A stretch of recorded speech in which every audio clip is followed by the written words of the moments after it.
ആഫ്രിക്കയുടെ മധ്യഭാഗത്ത് നൈജീരിയക്കടുത്തുള്ള ഒരു വലിയ രാജ്യമാണ് കാമറൂൺ. കേരളത്തിന്റെ 10 ഇരട്ടി വലുപ്പമുണ്ടാകും. ഏകദേശം 2,72,00,000 ജനങ്ങൾ ഇവിടെ താമസിക്കുന്നു. രാജ്യത്ത് 70% ക്രിസ്ത്യാനികളും 30% മുസ്ലിങ്ങളുമാണ്. എങ്കിലും സാമുദായികമായ സംഘർഷങ്ങൾ ഇവിടെയില്ല.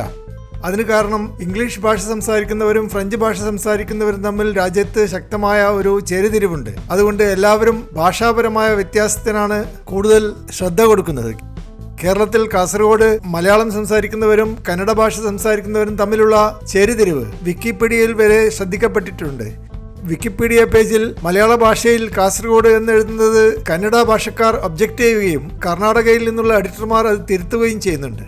അധികം താമസിയാതെ കേരളത്തിൽ നിന്നുള്ള എഡിറ്റർമാർ കന്നഡ ലിപിയിൽ എഴുതിയവ മായ്ച്ച് അതിനു പകരം മലയാള ലിപി ചേർക്കുകയും ചെയ്യുന്നുണ്ട്. നിരന്തരമായി ഇത്തരത്തിലുള്ള ഭാഷായുദ്ധങ്ങൾ നടക്കുന്നതുകൊണ്ട് വിക്കിപീഡിയയിലെ Kasaragod page Wikipedia administrator Yamaguchi lock ചെയ്തിട്ടുണ്ട്. കാസർഗോഡിൽ നിന്നും പുത്തൂരിലേക്കുള്ള റോഡിൽ ഒരു കേരള ഗ്രാമത്തിന്റെ പേര് മലയാള ഭാഷയിൽ ഒരു ചീത്ത വാക്കും കന്നഡ ഭാഷയിൽ ഒരു സാധാരണ വാക്കുമാണ്. ഈ ഗ്രാമത്തിന്റെ പേര് മാറ്റണമെന്ന് കേരള ഗവൺമെന്റ് വാശി പിടിച്ചപ്പോൾ ആ ഗ്രാമത്തിൽ താമസിക്കുന്നവർ മുഴുവൻ കന്നഡ ഭാഷ സംസാരിക്കുന്നവരായതുകൊണ്ട് പൗരാണികമായി ഈ പേര് മാറ്റുവാൻ പറ്റുകയില്ല എന്ന് അവർ വാശി പിടിച്ചു. എങ്കിലും കേരള ഗവൺമെന്റ് അവരുടെ അധികാരം ഉപയോഗിച്ച് ചീത്ത അർത്ഥമുള്ള ഈ വാക്ക് മാറ്റുകയും പകരം ഈ ഗ്രാമത്തിന് ശനി എന്ന് പേര് നൽകുകയും ചെയ്തു. എൻമക്കജെ പഞ്ചായത്തിൽപ്പെട്ട ഈ ഗ്രാമത്തിൽ ആരും ഈ പേരുമാറ്റം ഇഷ്ടപ്പെടുന്നില്ല. തൊണ്ടി മുതലും ദൃക്സാക്ഷിയും എന്ന മലയാള സിനിമയിൽ ശനി പോലീസ് സ്റ്റേഷനിലേക്ക് പോക്കറ്റടി കാരണം ഒരു ബസ് തിരിച്ചുവിടുന്ന രംഗം കാണിക്കുന്നുണ്ട്. ഈ സിനിമയുടെ ഷൂട്ടിങ്ങുമായി ബന്ധപ്പെട്ടാണ് ശനി ഗ്രാമം പേരെടുത്തത്. ഏതായാലും കാസർഗോഡ് ജില്ലയിൽ മലയാള ഭാഷ സംസാരിക്കുന്നവരും കന്നഡ ഭാഷ സംസാരിക്കുന്നവരും തമ്മിലുള്ള തർക്കം ഒരു അക്കാഡമിക് ലെവലിൽ ഒതുക്കി നിർത്തുവാൻ പറ്റി. എന്നാൽ കാമറൂണിൽ രാജ്യത്തിന്റെ വടക്ക് ഭാഗത്ത് ഇംഗ്ലീഷ് സംസാരിക്കുന്നവരും തെക്ക് ഭാഗത്ത് ഫ്രഞ്ച് സംസാരിക്കുന്നവരും തമ്മിലുള്ള അകൽച്ച ഒരു യുദ്ധത്തിലേക്ക് നീങ്ങുകയും വടക്ക് ഭാഗത്തുള്ളവർ അക്രമാസക്തരായി പ്രത്യേക രാജ്യം ആവശ്യപ്പെടുകയും ചെയ്തിട്ടുണ്ട്. ഇതിന് മറുപടിയായി തെക്ക് ഭാഗത്തു നിന്നും ഫ്രഞ്ച് ഭാഷ സംസാരിക്കുന്ന ഔദ്യോഗിക സേന വടക്ക് ഭാഗത്തേക്ക് മാർച്ച് ചെയ്യുകയും ഇംഗ്ലീഷ് സംസാരിക്കുന്ന കാമറൂൺകാരെ അടിച്ചമർത്തുകയും ചെയ്തു. ഇതോടുകൂടി ഇംഗ്ലീഷ് സംസാരിക്കുന്ന കാമറൂണിയൻസ് അഥവാ ആംഗ്ലോഫോൺ കാമറൂണിയൻസ് അക്രമാസക്തരാവുകയും ആംബസോണിയ എന്ന പേരിൽ ഒരു പുതിയ രാജ്യം രൂപീകരിച്ചതായി പ്രഖ്യാപിക്കുകയും ചെയ്തു. എന്നാൽ പുതിയ രാജ്യത്തിന് സ്വാതന്ത്ര്യം കൊടുക്കുവാൻ ഇതുവരെ കാമറൂൺ തയ്യാറായിട്ടില്ല. കലാപം ഇപ്പോഴും അടിച്ചമർത്തിക്കൊണ്ടിരിക്കുകയാണ്. ഫ്രാൻസും മറ്റ് ആഫ്രിക്കൻ രാജ്യങ്ങളും ഗവൺമെന്റിനെ പിന്തുണക്കുമ്പോൾ അമേരിക്കയും ഇംഗ്ലണ്ടും ഇംഗ്ലീഷ് സംസാരിക്കുന്ന വിപ്ലവകാരികളെയാണ് പിന്തുണക്കുന്നത്. 4 വർഷം മുമ്പ് സ്വിറ്റ്സർലാൻഡിൽ നടന്ന മധ്യസ്ഥ ചർച്ച പരാജയപ്പെടുകയും ചെയ്തു. പട്ടാളത്തിന്റെ ആക്രമണം ഭയന്ന് ഇംഗ്ലീഷ് സ്പീക്കിംഗ് കാമറൂണിയൻ സംഘടനയുടെ നേതാക്കന്മാർ നൈജീരിയയിലേക്ക് രക്ഷപ്പെട്ടു.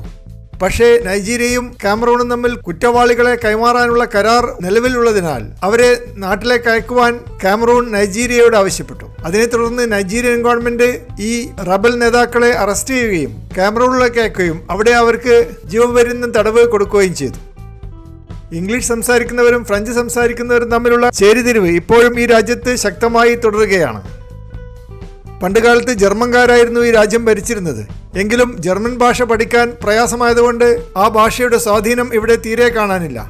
1-ാം ലോക മഹായുദ്ധം കഴിഞ്ഞപ്പോൾ ഈ രാജ്യത്തിന്റെ പകുതി ഫ്രഞ്ചുകാരും പകുതി ബ്രിട്ടീഷുകാരുമാണ് ഭരിച്ചിരുന്നത്. അങ്ങനെയാണ് 2 ഭാഷകൾക്ക് ഇവിടെ സ്വാധീനമുണ്ടായത്. ഇപ്പോഴും ഫ്രാൻസുമായി നല്ല ബന്ധത്തിലാണ് ഈ രാജ്യം. ജനങ്ങളിൽ 70% കൃഷിക്കാരാണ്. നേന്ത്രപ്പഴവും കൊക്കോയും റബ്ബറും തേയിലയും കാപ്പിയും പഞ്ചസാരയും പുകയിലയും പരുത്തിയും നിലക്കടലയും നെല്ലും കൃഷി ചെയ്യുന്നുണ്ട്. ജർമ്മൻകാർ മികച്ച ക്വാളിറ്റിയുള്ള കന്നുകാലികളെ ഇവിടെ വളർത്തി പരിശീലിപ്പിച്ചിട്ടുണ്ട്. മത്സ്യബന്ധനത്തിൽ 5000-ഓളം ആളുകൾ ജോലി ചെയ്യുന്നു. കാമറൂണിന്റെ 37%-ഓളം വനസമ്പത്തുമുണ്ട്. എങ്കിലും വനത്തിനുള്ളിലേക്ക് റോഡുകളില്ലാത്തതുകൊണ്ട് മരം മുറിക്കുവാൻ വിദേശ കമ്പനികളെ ഏൽപ്പിച്ചിരിക്കുകയാണ്.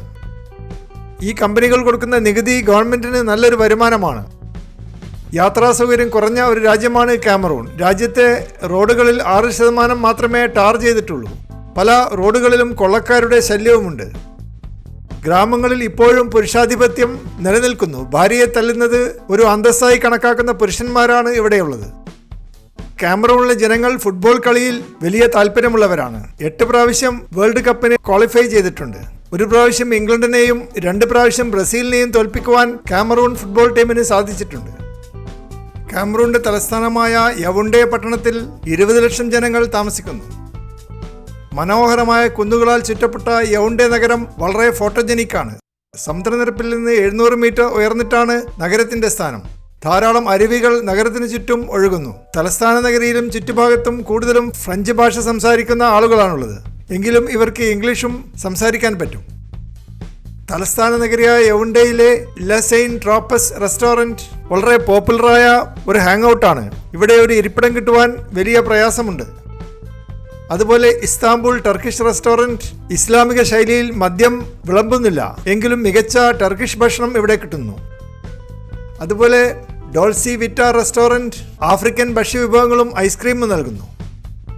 അതുപോലെ ലാ ഓറിയന്റ് റോഷ് റെസ്റ്റോറൻറ്റ് ചൈനീസ് വിഭവങ്ങളാണ് നൽകുന്നത്. ധാരാളം ചൈനക്കാർ ഈ രാജ്യത്തിൽ സ്ഥിരമായി താമസിക്കുന്നുണ്ട്. അതുപോലെ ലാ ബിനിയു റെസ്റ്റോറൻറ്റ് മികച്ച ഫ്രഞ്ച് വിഭവങ്ങൾ നൽകുന്നു. ഓർഡർ ചെയ്ത് ദീർഘസമയം കാത്തിരുന്നാലേ ഈ റെസ്റ്റോറൻറ്റിൽ ഭക്ഷണം കൊണ്ടുതരികയുള്ളൂ.